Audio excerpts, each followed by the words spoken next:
ဒီကိစ္စကြီးကိုလည်းထွက်မရှင်းမနဲ့ကိုမကိုရက်တောက်တယ်ရက်ကြိုက်လို့ရက်တောက်တာပဲဖြစ်မှာပါဒီစာရေးဆရာပညာတတ်တယောက်က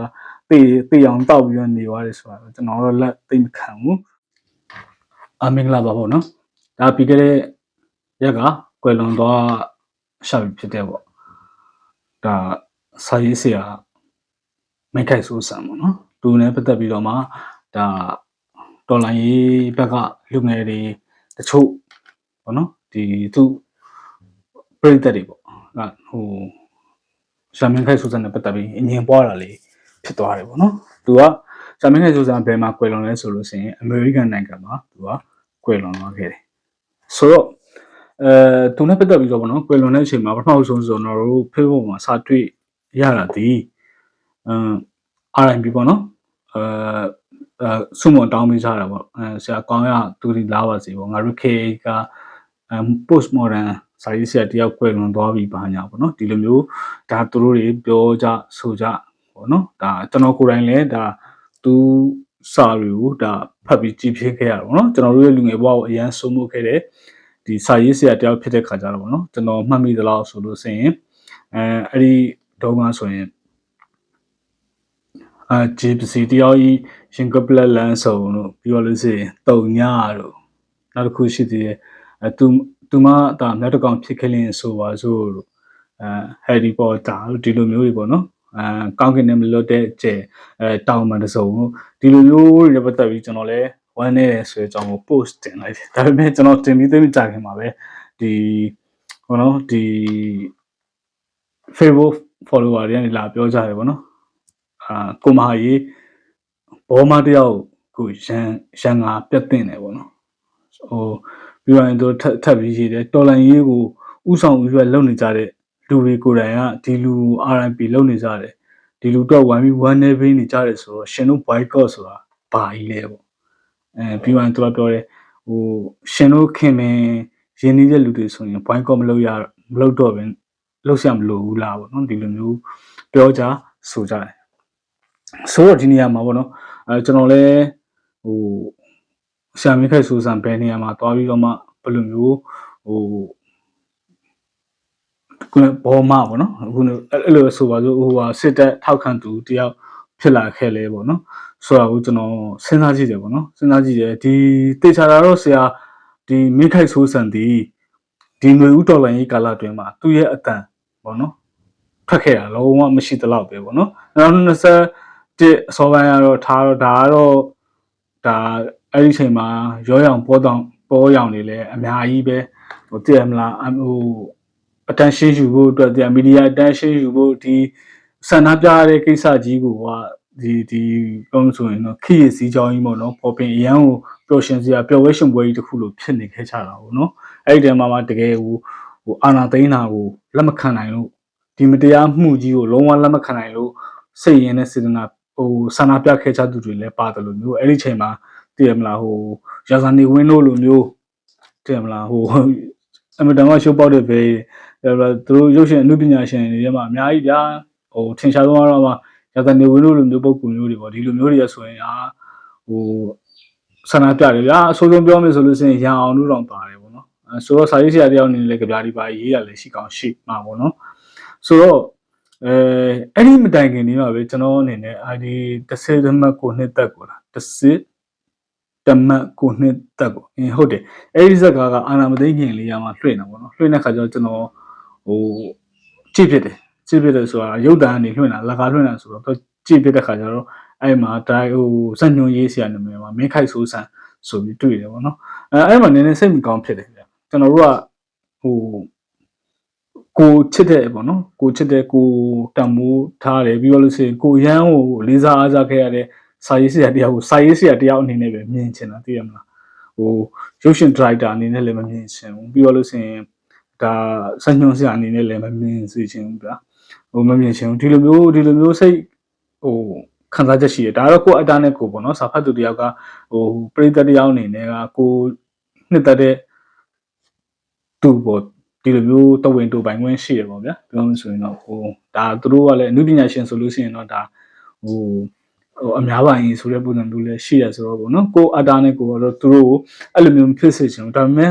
သူဒိုင်တာလုပ်တဲ့စညွန်ရေးတဲ့ကားကြီးကလည်းစစ်တပ်ကားကြီးဖြစ်နေတာပေါ့နော်အဲ့ဒီအချိန်ကပြောပါတယ်ကျွန်တော်တို့ကဒီပုံကိုယ်တွေဒီ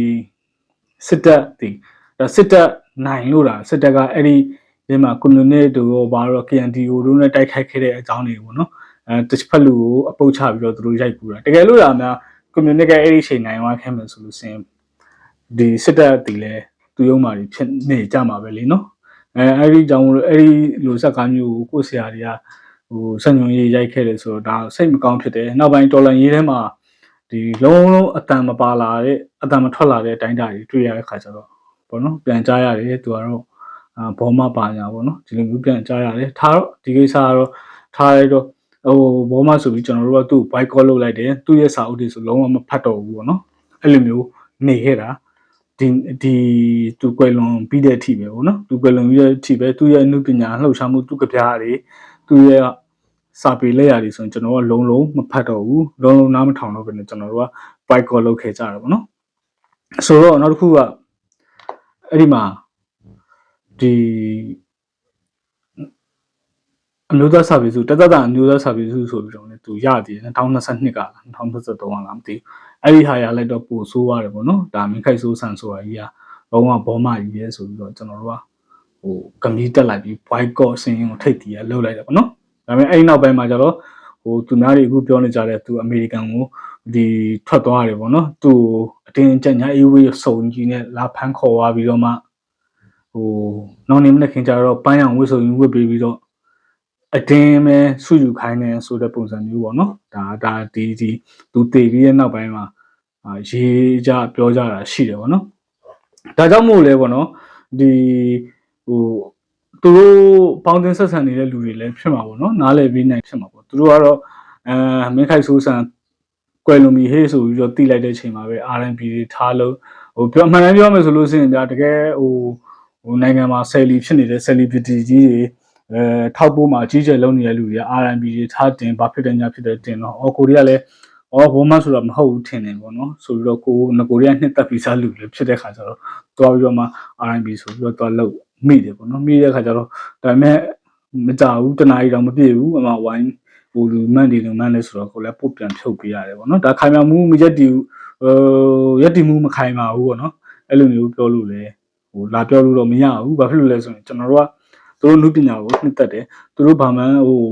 ကနာကမသိတဲ့ခါကျတော့ကိုကြိုက်နှစ်သက်ခဲ့တဲ့လူမျိုးလို့ R&B လုပ်ပေးတာလေဒီအတွက်သူဘောမခဲ့တယ်ဘာညာစစ်တပ်နဲ့ပတ်သက်ခဲ့တယ်ဆိုတဲ့အကြောင်းကိုကသိမှမသိဘူးเนาะဒါကတော့ရိုးရိုးရှင်းရှင်းပဲ R&B လုပ်လိုက်တာတို့ပေမဲ့သူကဘောမတယောက်ဖြစ်လာပြီလို့သိတဲ့အချိန်မှာဆိုရင်เนาะကျွန်တော်တို့ကဖြုတ်လိုက်တယ်ဘောမဟုတ်သည်ဖြစ်စေမဟုတ်သည်ဖြစ်စေပေါ့เนาะဒါကျွန်တော်တို့အနေနဲ့ပြည်သူလူထုနဲ့အငင်းပွားရမယ့်ကိစ္စတွေပေါ့နော်အများမတိုက်တဲ့ကိစ္စတွေကိုတော်လန်ရေးအတွက်တက်ရင်တက်ခွဲတွေအတွက်ကျွန်တော်တို့ငွေရှာနေရတဲ့လူတွေအများပြည်သူနဲ့အငင်းမပွားတဲ့အကြောင်းကျွန်တော်တို့ကဖြုတ်ချလိုက်ခဲ့တယ်ပေါ့နော်ပြီးလို့ရှိရင်ကျွန်တော်တို့ကိုယ်တိုင်လည်းစစ်တပ်နဲ့အဲ့လိုမျိုးတော့ quantity ပတ်သက်တဲ့လူကိုချမ်းကပြတ်ဖို့တော့လိုတယ်ပေါ့နော်ဆိုတော့နောက်ထပ်အဲ့မှာအခုနောက်ဆက်တွဲအငင်းပွားတာဘာဖြစ်လဲဆိုလို့ရှိရင်တော်လန်ရေးရဲ့ဥဆောင်ဥရွက်လောက်ကြတဲ့သူတွေကိုယ်တိုင်ကဒီလိုစစ်တပ်နဲ့မကင်းရမကင်းကြောင်းရှိတဲ့လူကိုဝိုင်းပြီး R&B လုပ်ပေးတယ်ဘောနော်ဒီဆူတောင်းမှုတွေလည်းဝိုင်းလုပ်ပေးကြတယ်ဆိုတော့ဘောနော်နင်တို့တော်လိုင်းကြီးကဘာလဲနင်တို့နဲ့ခင်တဲ့လူဆိုရင် boycott မလုပ်ရတော့ဘူးလားနင်တို့နဲ့မခင်မရင်းနှီးတဲ့လူတွေဆိုရင်တော့ boycott ဝိုင်းလုပ်ရမှာလားနင်တို့ boycott ကဘာလဲဘောနော်ဒီလိုမျိုးပြောကြတယ်ဘောနော်ဒါကတော့ဒါအများပြည်သူဘက်ကအမြင်ပေါ့နော်ဒီ celebrity တွေနဲ့ဒီမင်းခိုက်ဆိုးဆန်တို့နဲ့ဒါရင်းနှီးသွားတဲ့လူတွေကတော့သူတို့တခြားလုံးမှာအတူတူနေခဲ့တယ်စစ်တပ်ကသူ့ကိုညခင်းကြီးလာညအေးဝစ်ဆိုကြီးနဲ့လာခေါ်ရတယ်နောက်နေ့မဲ့ခင်ကြတော့ပန်းရောင်ဝစ်ဆိုကြီးဝစ်ပြီးတော့မှဒါလူသားစာပေစုကိုအတင်းပေးတယ်ပေါ့နော်ပေးတယ်အဲ့ဒီအတွက်ကြောင့်သူကဒီစုကိုလက်ခံရရှိတယ်နောက်နေ့ကျတော့သတင်းစာတွေမှာရောဘာတွေမှာရောပါလာတယ်ပေါ့နော်ဒါကတော့တော်လန်ရေးမှာမင်းတို့ကြိုက်တဲ့စာရေးဆရာတော်မှငါတို့နဲ့တူတူပေါင်းနေဆိုတဲ့ပုံစံမျိုးကိုစိတ်သက်စစ်စင်ရေးလောက်တာပါညာဆိုပြီးတော့မှအဲ့လိုမျိုးမြင်စေခြင်းလို့ပေါ့စစ်တပ်ကမြင်စေခြင်းလို့ဆိုပြီးတော့လှုပ်လိုက်တာဆိုပြီးတော့မှသူကပြောတယ် ပြတ်ဖြေရှင်းတယ်ပေါ့နော်ပြီးတော့ဆာမင်းခိုက်ဆိုဆန်ကအဲ့ဒီဟာတွေကိုအရန်ကိုစိတ်မကောင်းဖြစ်ပြီးတော့မှစိတ်အရန်ထိခိုက်ပြီးတော့မှသူကဘယ်သူမှမပြောချင်မဆိုချင်လောက်အောင်ဖြစ်သွားပြီး depression ဝင်သွားတယ်ပေါ့အဲ့လိုဖြစ်သွားပြီးတော့မှသူကအမေရိကန်ကိုထွက်လို့ရဖို့အမျိုးမျိုးစူးစမ်းတယ်ပေါ့နော်စူးစမ်းပြီးဗီဇာလေးရအောင်စူးစမ်းပြီးမှသူကအမေရိကန်ကိုထွက်တယ်ပေါ့အမေရိကန်ကိုရောက်တဲ့ခါကျတော့သူကထောက်ပုံမျိုးသမီးတို့နဲ့ယူလိုက်တယ်ပေါ့နော်ယူပြီးတော့မှသူ့ရဲ့ဖြစ်ကြောင်းကုန်စင်ကိုသူအနေနဲ့ဘယ်သူမှလည်းမဖြေရှင်းချင်တော့ဘူးပေါ့သူထွက်ရှင်းတတ်တဲ့လူမျိုးမဟုတ်ဘူးပေါ့နော်ဒီလိုမျိုးသူကသူ့ဘက်ကရေးတဲ့လူတွေဒီလိုမျိုးပြောတယ်ပေါ့နော်ဒီထွက်ရှင်းမနဲ့သူက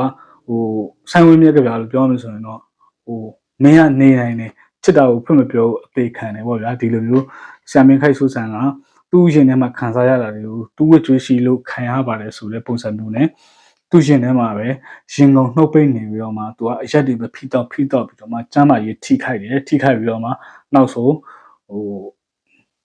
ပေတယ်ပေါ့နော်အဲ့ဒီမသေးခင်ဆက်ကြမှာလဲသူကဒီစာအုပ်တုပ်ကိုရေးသားတယ်လို့ကျွန်တော်တို့သိရတယ်ပေါ့နော်သူရဲ့နောက်ဆုံးလက်ရအနေနဲ့စာအုပ်တုပ်ကိုရေးသားတယ်ရေးသားပြီးတဲ့ခါကျတော့အဲ့စာအုပ်ကိုဒီအစိုးရကြားပေါက်ပေါ့နော်ဟန်ထူးလင်ပေါ့ဟန်ထူးလင်တို့ကိုကြားပေါက်တို့ရဲ့စာအုပ်တိုက်ကနေပြီးတော့ထုတ်မလို့ဆိုပြီးတော့မှထုတ်ပေးပါဆိုပြီးတော့မှဒီလှမ်းပြောတယ်ပေါ့နော်ဒါဆာမင်းခိုက်ဆိုဆန်ကိုတိုင်ကတော့ပြောတာတော့မဟုတ်ဘူးဒါပေမဲ့ဆာမင်းခိုက်ဆိုဆန်စကားလည်းမပြောနိုင်တော့ဘူးအဲ့ဒီတော့သူ့ရဲ့မိမာကတစင်းထုတ်ပေးပါပေါ့နော်ထုတ်ပြီးပါလို့ဆိုရင်ဖြန့်ချီပေးပါဆိုပြီးတော့မှဒီလှမ်းကန်လှမ်းလာရှိတယ်ပေါ့နော်ဒါကြားပေါက်တို့ကလည်းဒါကိုမလုပ်ပေးခဲ့ဘူးပေါ့နော်ဒါပြုံးစင်ပန်ဆယ်လူတို့လည်းဒီဥစ္စာကိုသိတယ်ပေါ့နော်ဒါပေမဲ့လည်းထုတ်ဝေဖို့ကတော့ဘာကြောက်လဲတော့မသိဘူးပေါ့နော်မဖြစ်သွားဘူးအခုသူတည်ဆုံးတဲ့ချိန်မှာနောက်ဆုံးလက်ရအနေနဲ့ဒီစာအုပ်တော့ကြံခဲ့တယ်ဆိုပြီးတော့မှဒါအများပြည်သူရဲ့အမြင်ပေါ်မှာဒီသူတို့ခင်မေရင်းနှီးရသူတွေကဒီလိုမျိုးထေရှင်းရှက်ထုတ်ပြီးခဲ့တယ်ပေါ့နော်ဆိုတော့ကျွန်တော်အနေနဲ့ပေါ့နော်ဒီအခြေအနေကိုမြင်ရမယ်ဆိုရင်ပေါ့ဆာမင်းခိုက်ဆိုဆန်အနေနဲ့ဒီဘာကြောင့်ဒီပြဿနာကိုသူ့အနေနဲ့မဖြေရှင်းခဲ့တာလဲသူ့နေရာမှာစဉ်းစားမယ်ဆိုရင်ပေါ့နော်အမှန်ဆိုရင်သူကွယ်လွန်ချိန်ကအသက်ကလည်းအလောက်ကြီးသေးတာမဟုတ်ဘူးပေါ့နော်မကြီးသေးတဲ့အချိန်မှာတကယ်ဆိုလို့ရှိရင်ဒီကိစ္စကိုဒီစစ်တပ်နဲ့ရန်ကပြတ်တယ်ဆိုလို့ရှိရင်တော့ထွက်ရှင်းလိုက်တယ်ဒါကသူ့ကိုတင်ချက်ဖန်ဆီးပြီးတော့မှဒီဥစ္စာကိုလာလုပ်တယ်ပေါ့နော်သူ့ကိုစုပေးတယ်ပြီးပါရင်သူတော့ဒီအာနာသိမ့်ပြီးကာလအတွင်းမှာသူ့အနေနဲ့ဘာအမှုပညာလှုပ်ရှားမှုမှမလုပ်ခဲ့ဘူးဘာညာဒီလိုမျိုးတွေရှင်းပေးလိုက်ပြီးတော့မှဒါအရေးတော်ပုံအောင်ပါစီဆိုပြီးလက်လေး၃ချောင်းလေးထောင်ပေးလိုက်ရင်တော့ပွဲရပြီးပြီပေါ့နော်သူအသက်ရှင်ကာလမှာတို့ပေမဲ့ဆာမင်းခိုက်ဆိုဆန်ကဒီလိုထွက်ရှင်းခဲ့တဲ့တိုက်မရှိဘူးပေါ့နော်ပြီးတော့လို့ရှိရင်သူကဘယ်သူနဲ့မှရှင်းချင်တဲ့လူမျိုးလည်းမဟုတ်ပါဘူးဆိုတဲ့ပုံစံမျိုးဖြစ်တယ်ပေါ့နော်ဆိုတော့မနိုင်ပြောရမယ်ဆိုလို့ရှိရင်ပေါ့ဗျာတော်လန်ရေး5-6နှစ်ကာလကြီးထဲမှာလုံးရှိကိုနှုတ်ပိတ်နေနိုင်တာကြီးရတော့ဆက်ဆန်းဝင်းမြခုနဲ့ကျွန်တော်ပြောတဲ့ကြပြလိုပဲမင်းကနေနိုင်တယ်ချစ်တာကိုဖွင့်မပြောအသေးခံတယ်ပေါ့နော်ဒီလိုမျိုးဖြစ်သွားတယ်လားစက်ကောင်စီကိုမကြိုက်ဘူးဆိုရင်လည်းမကြိုက်ဘူးဆိုတဲ့အကြောင်းကိုဒီလက်မခံနိုင်ဘူးဆိုတဲ့အကြောင်းကိုသူပုံမှန်လင်းပြောဆိုပြီးတော့မှတော်လန်ရေးဘက်ကိုဒါဝင်းရံပြီးလို့ရတယ်ပေါ့နော်ကျွန်တော်တို့ဆိုလို့ရှိရင်ဒါသူ့ရဲ့စာတွေကိုဖတ်တယ်သူ့ကိုရမ်းနှစ်သက်ခဲ့တယ်ပေါ့နော်အဲ့လိုမျိုးလူတွေအနေနဲ့ဆိုရင်သူတော်ကျွန်တော်တို့ဘက်မှာရှိနေတယ်တော်လန်ရေးဘက်မှာရှိနေတယ်ဆိုရင်ကျွန်တော်တို့ကအများကြီးခွန်အားတွေအများကြီးရမှာဒီလားဒီလိုမျိုးပြီးတော့လို့ရှိရင်ဒီသူ့ရဲ့စာပေလက်ရာတွေပေါ့ဗျာစာပေလက်ရာတွေဆိုလဲအခုသူဝတ္ထုတို့ပဲရေးကြပြပဲရေးသူ့ရဲ့ဝတ္ထုရှိတွေပဲဖြစ်ဖြစ်ကျွန်တော်တို့ YouTube channel တွေမှာဒါသူကိုယ်တိုင်မလုပ်ရှင်ဘူးဆိုရင်တော့သူ့ရဲ့ကြပြတွေကိုကျွန်တော်တို့ကစာတွေကို YouTube channel တွေမှာယူပြီးတော့မှဖတ်ပြီးတော့မှပတ်စံရှာလို့ရတယ်ဗျာဒီလိုမျိုးတွေလုပ်ပြီးလို့ရတယ်သူကိုယ်တိုင် foundation တွေလည်းမလုပ်ချင်ဘူး social chat တွေလည်းမလုပ်ချင်ဘူးဆိုတော့သူ့အနေနဲ့စစ်တပ်ကသူ့ကိုဒီလိုလုပ်ပါတယ်သူကတော့မကြိုက်ဘူးဒါကြောင့်အမေရိကန်ကိုသူပြောင်းရွှေ့ပြီးနေပါတယ်ဗျာဒီလိုမျိုးလေးထုတ်ရှင်းပေးလိုက်ရုံလေးနဲ့ပွဲပေးရမယ့်ကိစ္စပေါ့နော်ဒါဒေါ်လာရင်းအတွက်အဲ့တခွန်းနဲ့တော့မှအများကြီးအကျိုးဖြစ်နိုင်တယ်ဒါပေမဲ့သူကမလုပ်ခဲ့ဘူးဆိုတာကတော့ခုနကသူပြောသလိုပေါ့နော်သူမှလည်းလူကလွတ်မြောက်နေသေးပေမဲ့စိတ်မလွတ်မြောက်ခဲ့လို့ဖြစ်မှာပေါ့လေဒါလူကလွတ်မြောက်တယ်စိတ်ကတော့မလွတ်မြောက်ဘူးဆိုတော့အကြောင်းမျိုးရှိတယ်ဒီနေရာမှာမေးခွန်းတော့ရှိတယ်ဘာဖြစ်လို့လဲဆိုရင်ဘာလို့ထွက်မရှင်းလဲအမေရိကန်မှာနေတယ်ဗီဇာနဲ့လာတယ်ဒီ ဒီကိစ္စကြီးကိုလည်းထွက်မရှင်းမနဲ့ကိုမကိုရက်တောက်တယ်ရက်ကြိုက်လို့ရက်တောက်တာပဲဖြစ်မှာပါဒီစာရေးဆရာပညာတတ်တယောက်ကတေးအောင်တောက်ပြီးတော့နေသွားတယ်ဆိုတာကျွန်တော်တော့လက်သိမခံဘူးဟိုအပြစ်လည်းမပြောဘူးတိုးပေမဲ့လည်းတခုစဉ်းစားရရှိတာကပတ်စံလေးရမ်းချမ်းသာတဲ့ခါကျတော့ဟိုရှင်းနှစ်မှာတော့ဟိုနေချင်းဟိုနေတာလို့နေလို့ရတယ်ဒီကစစ်တပ်ကနေပြီးတော့မှဆူယူပေးလိုက်တဲ့ခါကျတော့ဘူးပေါ်သူလို့ပေါ်သွားတယ်ပြည်တွင်းမှာနေလို့မပြောတော့ဘူးအဲ့တော့အမေရိကန်ပြောင်းလာတယ်ဟိုရှင်ကုန်နှုတ်ပိတ်နေလိုက်တယ်တော်လိုင်းကြီးအောင်ဝိုင်းသူကစစ်တပ်အောက်မှာမနေချင်လို့အပြင်မှာထွက်ပြီးနေတယ်ဟုတ်လားစစ်တပ်လောက်မှာနေတယ်အခုတော်လိုင်းကြီးအောင်ဝိုင်းဖြစ်တဲ့အတွက်သူပြည်တွင်းကိုပြန်ဝင်လာတယ်ဆိုတာမျိုးသူကလုပ်ချင်တာလားဒါမှမဟုတ်လို့စင်နောက်တနည်းရကြတော့ဟိုကျမရေးစေကူဖို့ဆိုပြီးဗီဇာနဲ့အမေရိကန်ကိုရောက်တယ်ဒီမတော်တဆဒေါ်လာရေးရတမျိုးတမီဖြစ်သွားတဲ့အချိန်ဆိုလို့ရှိရင်စစ်တပ်ရှိမှသူကတတကြီးပြန်ဝင်ပြီးတော့သူမဟုတ်တယ်လို့ပဲပြန်နေရှင်လာတာပေါ့နော်ဒီလိုမျိုးရန်ကုန်မှာပြတ်တဲ့ပြဿနာမျိုးတွေကိုလည်းကျွန်တော်တို့ဒီနေ့ဒေါ်လာရေးအတိုင်းဝိုင်းဒေါ်လာရေးလူထုထဲမှာလည်းမြင်ကောင်းမြင်ရတယ်တွေ့ကောင်းတွေ့ရတယ်ပေါ့နော်ဒီလိုမျိုးရှိတယ်တချို့ကြတော့ဒေါ်လာရေးထဲမှာလည်းဟိုဒီဒေါ်လာပြည်တွင်းမှာတော့မနေဘူးပတ်စံရှိတာကိုပြည်ပမှာထပ်နေတယ်ဒေါ်လာရေးနဲ့ပတ်သက်ပြီးတော့မှတိတ်ဘာမှလည်းမပြောဘူးဘာမှလည်းမလုပ်ဘူးသိရမလားပြည်တွင်းမှာတော့ဟိုသိရမလားဒီလိုမျိုးနေတယ်နေပြီးတော့ပြည်သူရှင်ဒေါ်လာရေးဘက်ကနိုင်သွားပြီဆိုလို့ရှိရင်သူတို့ကဒီကာလတစ်လျှောက်လုံးမှာစစ်တပ်အုပ်ချုပ်မှုမနေနိုင်လို့မကြိုက်လို့ပြည်ပထွက်နေတယ်ဆိုတဲ့ပုံစံမျိုးလဲနေတယ်ပြီးတော့လို့ရှိရင်ဟိုစစ်တပ်နိုင်ဝိုင်းလဲသိရမလားသူတို့ကဟိုကျမရေးစေကူပါညာနဲ့ဆိုပြီးတော့စစ်တပ်ကတော့များပြပြောမယ်ဆိုလို့ရှိရင်ဒီဟိုပတ်စံပံ့ပိုးနိုင်လို့ရှိရင်ပြောသူတို့နဲ့တယောက်ယောက်နဲ့ပနာသိမ်းလို့ရှိရင်အနေကင်ပေးရှင်နဲ့ဗျာအထဲဝင်ပြီးအေးဆေးနေလို့ရတယ်ဗျာဒီလိုမျိုးရှင်နေဆိုတော့ဟိုကျွန်တော်တို့ဒီကိစ္စမျိုးမှာဆိုရင်ဒါဆရာမင်းခိုက်ဆိုးဆောင်တာကျွန်တော်တို့ရိုးသေးပါတယ်လေးစားပါတယ်ပေါ့နော်ဒီဟိုဘာလို့လဲရှိတယ်တို့ပေမဲ့လည်းအမှုပညာကိုလေးစားခြင်းသာဖြစ်တယ်ပေါ့နော်သူရဲ့ရန်ကန်မပြတ်တဲ့ဟိုဆုံးဖြတ်ချက်ကြီးကိုတော့ကျွန်တော်တို့မကြိုက်နေခဲ့ဘူးပေါ့ဒါပုံပွင့်လင်းလင်းပြောတာအမှန်ဆိုရင်ဒါထွက်တယ်သူ့အနေနဲ့နည်းနည်းပါးပါးလေးပြောပြလိုက်ရုံနဲ့တော်လိုင်းအတွက်အများကြီးအကျိုးရှိသွားမယ်ပေါ့နော်ဒီလိုမျိုးချစ်နေတော့ရှိတယ်ဒါပေမဲ့သူကချစ်တာကိုဖွင့်မပြောဘူးအသေးခံတယ်ပေါ့နော်မင်းကနေနိုင်တယ်ချစ်တာကိုဖွင့်မပြောဘူးအသေးခံတယ်ပေါ့နော်ဒီလိုမျိုးသူကဘယ်သူ့ကိုချစ်လို့ချစ်သွားမှန်းကိုမသိဘူးပေါ့နော်အဲ့ဒီသူကနောက်ပိုင်းသူပွဲတော်တဲ့ချိန်မှာသူ့ကိုချစ်ခင်လေးစားကြတယ်ဟိုလူတွေကဟို R&B လုံးနေတဲ့ချိန်မှာတစ်ဖက်ကသူနဲ့လည်းတိတ်သူ့စာတွေနဲ့လည်းအဲ့လိုလက်ပွန်တတီလည်းမဖြစ်ဘူးပြီးရင်လက်ပွန်တတီရှိခဲ့ရင်တော့မှတော်လန်ကြီးပေါ်မှာဟိုလုံးဝ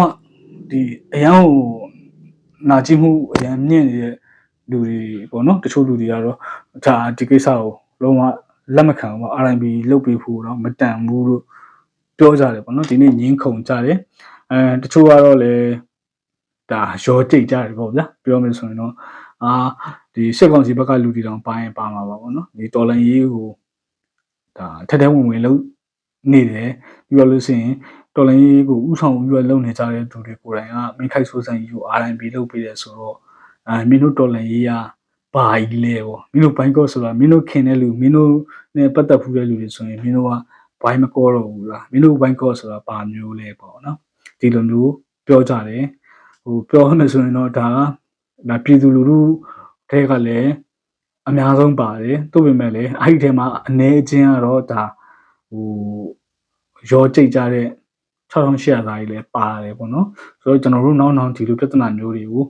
ဟိုတတိထားဖို့လိုတယ်စိုးဒီကောင်းစီကျွန်တော်ကတော့ဟိုဘယ်သူမှန်းတယ်ဘယ်သူမှားလဲဆိုတော့ကျွန်တော်ဆုံးဖြတ်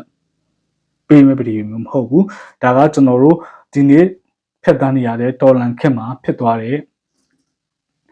ကျွန်တော်တို့ငငယ်ကတိုက်နှိပ်တက်ခဲ့ရတဲ့စာရေးဆရာတယောက်ရဲ့ဇာပနာနဲ့ပတ်သက်ပြီးတော့မှပေါ့နော်ဒါကြံခဲ့တဲ့ပြည်သက်တွေကြမှာငင်းခုန်ဖြစ်ခဲ့တယ်ဆိုတဲ့အကြောင်းကိုကျွန်တော်ဒီနေ့မှတ်တမ်းပတူလေးရိုက်ပြီးပြောပြတာပါဒီအတွက်လည်းဟိုစိတ်ထဲမှာဟိုတမျိုးတမီအငင်ပွားခြင်းနဲ့စိတ်ဆန္ဒရှိတယ်ဆိုရင်တော့လည်းသဘောပဲပေါ့နော်ကျွန်တော်ကတော့ဘသူ့မှမုန်းတဲ့စိတ်နဲ့ပြောရမှာမဟုတ်ပါဘူးတို့ပေမဲ့ကိုယ့်ရဲ့အားမလို့အားမရမှုတွေကိုဖြစ်စေခြင်းတဲ့ဆန္ဒလေးတွေတော့အနည်းငယ်ထည့်ပြောရတာရှိတယ်ဒါကြောင့်မလို့ငင်းခုန်နေမဲ့အစားကျွန်တော်တို့ပြီးခဲ့တဲ့သူအတွက်ကိုယ့်ရင်ထဲမှာခံစားရလဲကိုယ့်ရင်ထဲမှာကြည်လာလိုက်ပြီးတော့လို့ရှိရင်ကျွန်တော်တို့ တော်လန်ကြီးခီးကိုပဲရှေ့ဆက်နိုင်မှုစူးစမ်းကြရအောင်ပေါ့နော်ဒီတော်လန်ကြီးကလည်းအမှန်တမ်းပြောရမယ်ဆိုရင်တော့စိတ်ရအားတမှုမရှိဘဲနဲ့လိုချင်တဲ့ရလတ်နဲ့အောင်မြင်မှာမဟုတ်ဘူးပေါ့နော်ဒါကိုလည်းဟိုတတိပေးတိုက်တွန်းချင်ပါတယ်ပေါ့နော်ကျေးဇူးတင်ပါတယ်အားလုံးကျမ်းမာပြီးတော့မှဘေးအနေနဲ့ကင်းရှင်းကြပါစေ